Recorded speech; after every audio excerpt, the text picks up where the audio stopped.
Hello and welcome back to English Listening Practice Daily. I am Julia, and today we are going somewhere.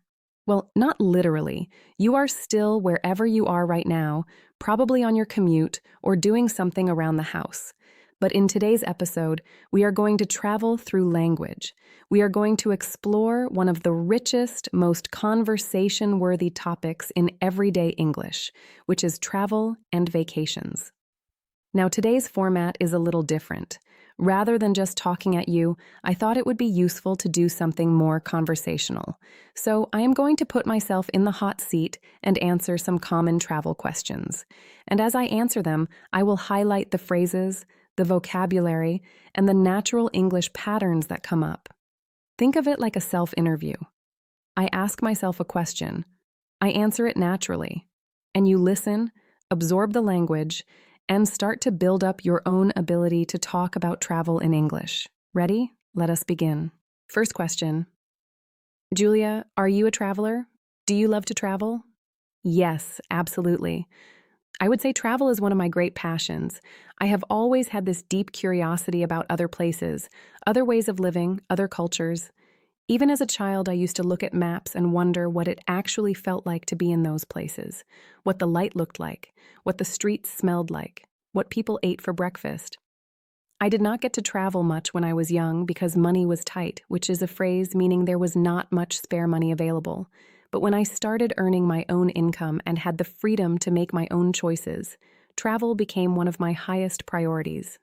Let us pause there for some useful phrases from that answer. Travel is one of my great passions. The phrase great passion means something you feel very strongly and enthusiastically about. You can use this for any topic. Money was tight. This is a very natural phrase meaning there was not enough money to spend freely. It does not mean extremely poor. It just means the budget was limited. Highest priority. A priority is something you consider more important than other things. If travel is your highest priority, it means you choose to spend time and money on it over other things. Next question. What was your most memorable trip? Oh, that is a hard one. I have been lucky enough to have some really wonderful trips. But if I had to pick one, I would say a trip I took a few years ago to Portugal. I spent about 10 days there, mostly in Lisbon, but with a few days in the Algarve as well. What made it so memorable was a combination of things. The food was extraordinary. The city of Lisbon has this incredible character, these steep hills with yellow trams rattling up and down them, beautiful old tiles on the buildings, the light in the late afternoon turning everything golden, and the people were so warm and welcoming. But honestly, what I remember most is one evening sitting at a small restaurant in the Alfama district. It was just a tiny place, maybe 10 tables. There was a woman singing fado, which is a traditional form of Portuguese music that is full of longing and emotion, and I sat there with a glass of wine and a plate of food, and I thought, this is exactly why you travel. To find moments you could not have planned or predicted. Let us pull some useful travel vocabulary from that answer. A memorable trip is one you remember vividly and fondly for a long time. Memorable means worth remembering. Spend time somewhere. You spend time in a city or country. You do not pass time in a city in natural English. I spent 10 days in Lisbon. I spent a week in the mountains.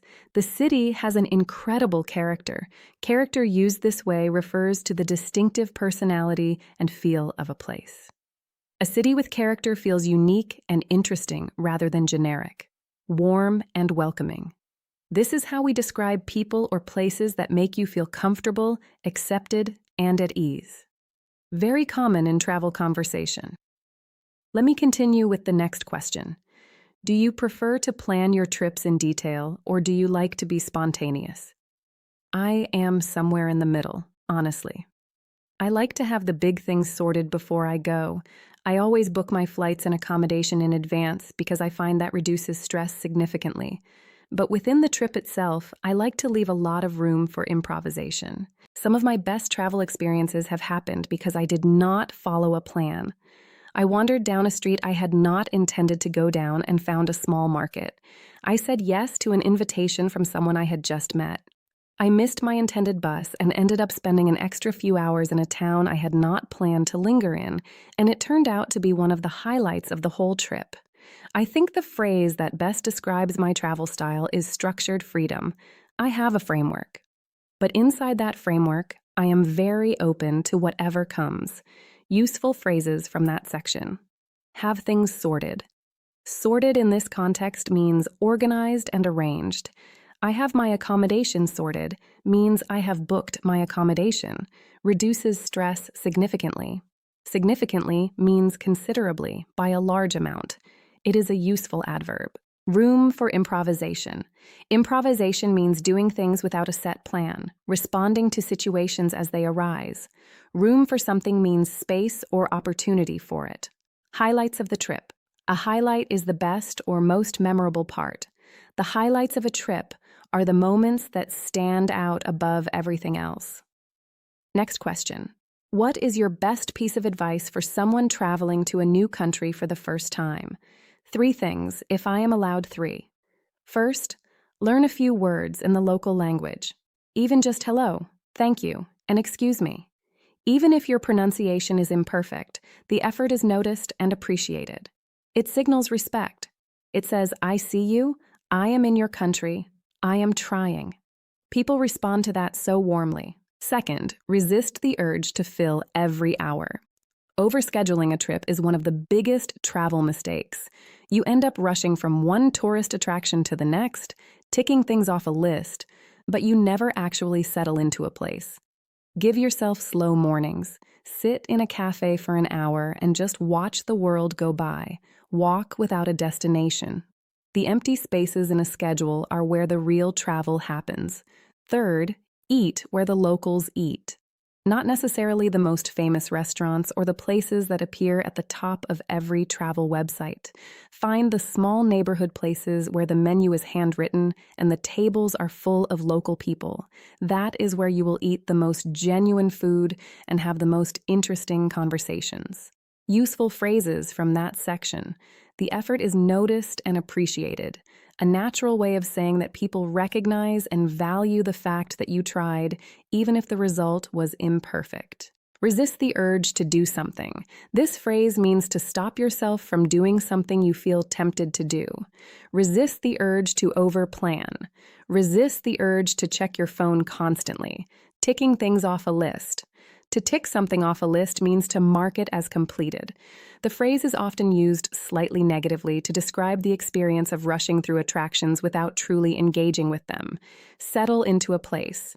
To settle into somewhere means to relax and begin to feel at home there. It takes time to settle into a new place. Next question. Is there a place you have always wanted to visit but have not yet? Yes, Japan. Without question, Japan has been on my list for years. I am drawn to it for so many reasons. The culture feels so specific and layered. The food is extraordinary. The landscape is incredibly diverse, from cities to mountains to coastline. And the concept of omotenashi, the Japanese principle of wholehearted hospitality, is something I find deeply appealing. The idea that looking after a guest is not just a duty, but an art. I also want to see Kyoto in autumn when the maple leaves turn red and orange. I have seen photographs and it looks almost too beautiful to be real. I want to be there in person and see if it lives up to the image. Useful phrases from that section. On my list. When something is on your list or on your bucket list, it means it is something you want to do or experience at some point in your life. I am drawn to it. To be drawn to something means to feel attracted to it, pulled toward it, as if by a magnetic force. You can use this for places, people, ideas, and activities. Lives up to the image. When something lives up to expectations or lives up to a description, it means the reality matches or exceeds what you imagined or were told. When something does not live up to expectations, the reality is disappointing compared to what you expected. Next question. Has travel ever changed the way you think about something? That is a really meaningful question. Yes, I think it has changed me in quiet but significant ways. Travel has made me much more comfortable with uncertainty. When you are in an unfamiliar place where things do not work the way you expect and you cannot always communicate easily, you learn to adapt. You learn that things will generally work out, even when they do not go to plan. That is a mindset that carries over into everyday life. Useful phrases from that section. Comfortable with uncertainty. Being comfortable with something means being at ease with it, not stressed or anxious about it. Uncertainty means not knowing what will happen. Mindset. This word means your general attitude or way of thinking about things. A positive mindset means you tend to approach situations optimistically. Carry over into everyday life. When something carries over, it transfers from one area of your life to another. Humble. To be humble means to be free from arrogance, to have a realistic and modest sense of your own importance and knowledge. Travel often makes people more humble because it shows them how big and varied the world is. Now let us spend some time on practical travel vocabulary because this is the language you need for real-world travel situations. At the airport, I need to check in for my flight. To check in means to confirm your presence and receive your boarding pass. I have a carry-on bag and one checked bag. A carry-on is a small bag you take onto the plane with you. A checked bag is larger luggage that goes in the hold of the aircraft. My flight has been delayed. Delayed means it is leaving later than the scheduled time. My flight has been canceled. Canceled means it is not happening at all. This is much more disruptive than a delay. The gate is B14. A gate is the specific door in the airport where you board your plane. I have a connecting flight in 2 hours. A connecting flight is a second flight you need to take to reach your final destination, usually with a stop in another city. At the hotel, I have a reservation under the name Julia. Could I get a room with a view if possible? What time is checkout? Checkout is when you leave the hotel and return your room key. Is breakfast included? Many hotels offer a complimentary, meaning free, breakfast as part of the room rate. Could I get a late checkout? Is there Wi-Fi in the room? Getting around. How do I get to the city center from here? Is there a direct train or do I need to change? To change means to switch from one train or bus to another. How long does it take to get there? A very fundamental travel question. Could you recommend a good way to get around the city? Is it safe to walk from here to there at night? I am trying to find this address. Could you point me in the right direction? Some general travel phrases. I am traveling solo. Solo means alone, by yourself. I am traveling with my partner. Partner is a modern, neutral term for the person you are in a romantic relationship with. I am on a tight budget. Similar to money being tight, this means you are watching your spending carefully. I am here for work. A business trip is a trip made for work purposes. I am here on holiday. In British English, a vacation is called a holiday. I am backpacking through Southeast Asia. Backpacking means traveling cheaply and independently, usually staying in budget accommodation and carrying everything in one backpack. I got completely lost. To get lost means you no longer know where you are or how to get to your destination. It happens to everyone and is often the start of an adventure. I had the most amazing experience, used to introduce a travel story with great enthusiasm. It was not what I expected, but in the best possible way. A gracious way of saying a place surprised you positively. To close out today's episode, let me leave you with a thought about why we travel, beyond the obvious answers of relaxation or sightseeing. I think the deepest reason people travel is to feel alive in a new way. Routine is comfortable, but it can also make us a little numb. We stop noticing. We stop being surprised. When you are in an unfamiliar place, everything is slightly heightened. Your senses are more alert. You notice the color of the walls, the sounds in the street, the feeling of the air. You are fully present in a way that can be hard to achieve at home. That state of alert, curious, open attention is something you can try to bring back with you. And in a way, language learning is similar to travel. It takes you out of your comfort zone. It asks you to navigate something unfamiliar. It forces you to be present and attentive. And the reward is a kind of expansion, a wider world, more ways of seeing and being. That is why the two things go together so naturally. Travel phrases to practice this week. Describe your favorite trip in 2 or 3 sentences. Tell someone about a place you want to visit and why. Describe your ideal holiday. Where would you go? Who would you go with? And what would you do? What is the best travel advice you have ever received or would give to someone else? Practice saying these out loud. Record yourself if you can. Listen back. Adjust. That is how you build real fluency. Thank you so much for listening today. I am Julia, and this has been English Listening Practice Daily. See you in the next episode. Now, I want to talk about something that does not always get enough attention in travel conversations, and that is the emotional side of travel. Because travel is not always straightforward or purely joyful. It is also sometimes exhausting, disorienting, and lonely. And being able to talk about those experiences honestly is just as important as celebrating the highlights. Let us talk about culture shock.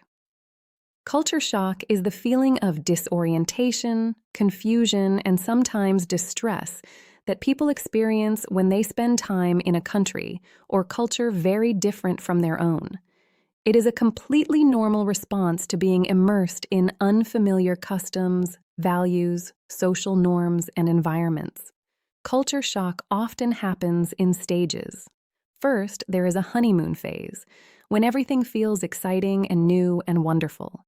Then, there is a frustration phase, when the differences start to feel overwhelming or irritating. Then comes adjustment, when you begin to understand the new culture and find your footing. And finally, there is acceptance or even integration, when you feel genuinely comfortable and can appreciate the culture on its own terms. Here are some phrases that describe the culture shock experience. I felt a bit overwhelmed at first. Overwhelmed means you have too much to deal with and you feel unable to cope. Everything was so different from what I was used to. This is a very natural way of expressing culture shock without using the technical term. It took me a little while to find my feet. To find your feet means to become comfortable and confident in a new situation. I had to get used to things being done differently here. To get used to something means to become accustomed to it through repeated experience. Once I adjusted, I actually started to prefer the way things were done here. Now let us also talk about the concept of travel anxiety, because this is something many people experience, and it is worth having the language to describe it.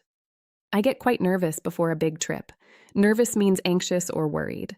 I always worry about missing my flight. To worry about something means to have anxious thoughts about the possibility of something going wrong. I tend to overpack because I am afraid I will forget something. To overpack means to put too many things in your luggage. Long-haul flights really take it out of me. Long-haul means a very long-distance flight, typically more than 6 hours. To take it out of you means to drain your energy. I find airports really stressful. Stressful means causing feelings of worry and anxiety. Being open about travel anxiety in conversation is completely normal, and you will find that many people share similar feelings. It is also a great way to connect with other travelers who understand the experience. Let me also give you some vocabulary around accommodation, because where you stay is a big part of the travel conversation. A hotel is the most traditional form of paid accommodation. Hotels range from budget to luxury and everything in between. A hostel is a budget accommodation option where you often share a dormitory room with other travelers. Hostels are very popular with backpackers and solo travelers because they are inexpensive and social. An Airbnb or self-catering apartment is a private space you rent for your stay. This gives you more independence and usually the ability to cook your own meals. A bed and breakfast, often called a B&B, is a small, usually family-run accommodation where breakfast is included in the price. A resort is a large, all-inclusive accommodation, usually in a holiday destination, where everything you need, food, entertainment, activities, is available within the property.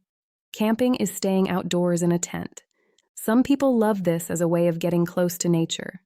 Glamping, a blend of glamorous and camping, is a more comfortable outdoor accommodation experience with proper beds and sometimes private bathrooms. Phrases around accommodation. I prefer to stay somewhere with a bit of character rather than a big chain hotel. The location was perfect, but the room was quite small. It was very good value for money. Value for money means the quality was worth the price you paid. The host was incredibly welcoming. We felt completely at home. I would definitely stay there again. High praise for any accommodation. The reviews were great, but the reality was a bit disappointing. To be disappointed means the experience did not meet your expectations. Now let me give you some language for talking about travel planning, because the preparation phase of travel generates a lot of conversation too. I have been researching places to stay. I found a great deal on flights. A deal is a good price, better than normal. I am still figuring out the itinerary. An itinerary is a detailed plan of your trip, including where you will go and what you will do each day. I have been reading reviews online. Reviews are opinions and ratings left by people who have already visited a place or stayed somewhere.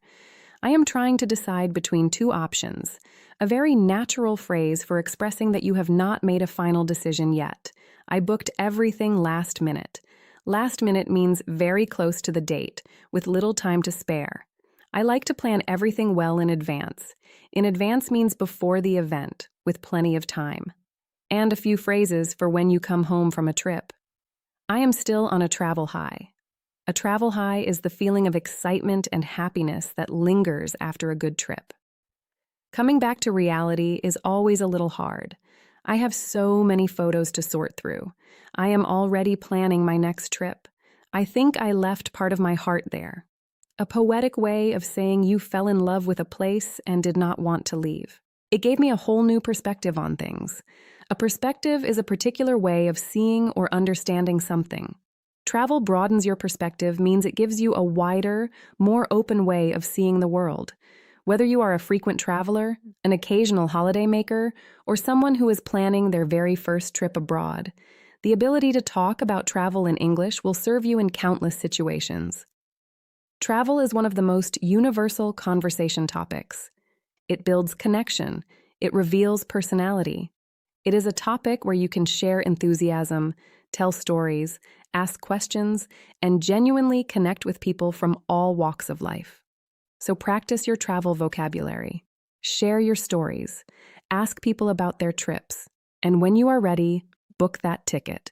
The world is out there, and now you have some of the language to describe it.